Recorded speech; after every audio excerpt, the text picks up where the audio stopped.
what's happening with the Kurds in northern Iraq has ramifications beyond Iraq's borders. Take a look at this map on aljazeera.com. Up to 30 million Kurds do not have an official country or homeland, and they reside primarily in the mountainous regions of Iran, Iraq, Syria, and Turkey. And in each of these four countries, Kurds have had years of unstable relationship with government. So one of the questions now is, where does this crisis in northern Iraq leave other Kurds in the region?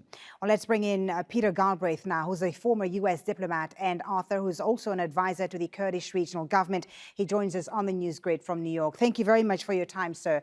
The Kurds have no doubt lost a lot of territory in northern Iraq. And there are those who say today the Kurdish dream of independence has no chance whatsoever now. What do you say to that? I think that Kurdistan's independence is inevitable. The issue is that you had a referendum, which was a completely well-run, transparent election with a huge turnout, 92% voting for independence. Under those circumstances, it's really impossible to see how you keep Kurdistan within Iraq over the long term. The people of the country have absolutely rejected that. So the only long-term way to do it is through the kind of brutal repression that you had under Saddam Hussein. And I don't think the Iraqi government has the capability to do it. Maybe it doesn't have the will to do it, and certainly the international community wouldn't tolerate it. So there may be a standoff for some period of time, but I think the destination of independence is inevitable. But ironically, sir, the taking back of this territory... You say it's inevitable, independence is inevitable, and sorry to interrupt you, but Masoud Barzani, the Kurdish regional president, underestimated, did he not, the depth of international opposition to this referendum. He is weakened today. There are divisions among the Kurds. Some say he can't even remain in power. How is independence still possible if there are divisions among the Kurds on the way forward? Well, I mean, the reality is that basically almost every country that's become independent, and 28 new countries have emerged since 1991, has had internal divisions. The United States, a third of the country supported Britain during our Revolutionary War.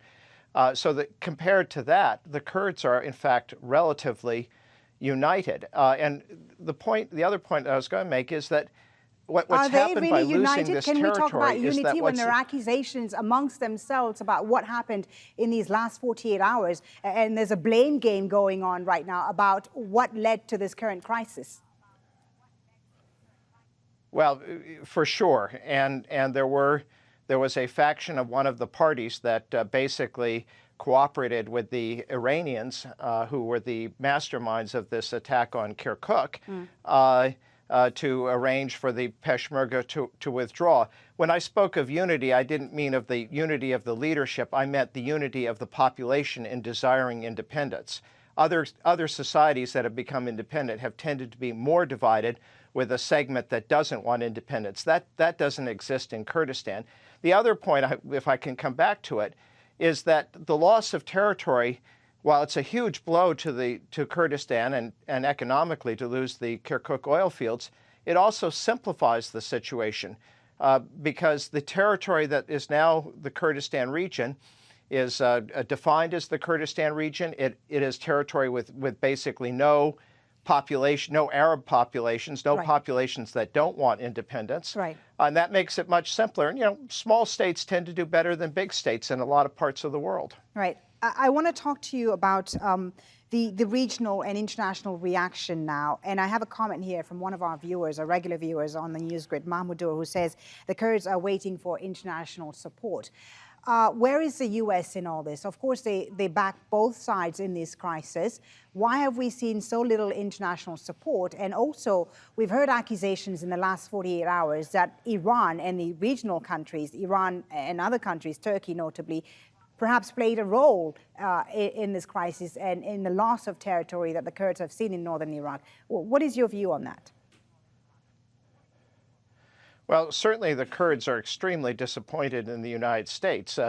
They feel that the choice was between them, who have been a loyal ally of America, and Shia militias that are commanded by General Qasem Soleimani, the head of the Iranian Al-Quds force.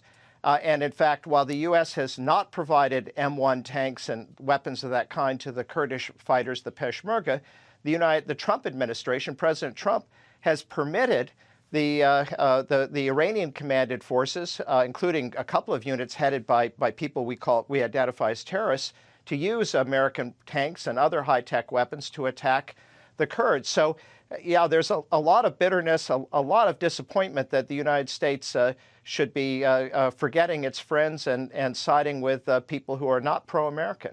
Thank you so much for your time, sir. Peter Galbraith, former U.S. diplomat, joining us there from New York and talking to us about the situation in northern Iraq. Thank you very much for being on the News Grid.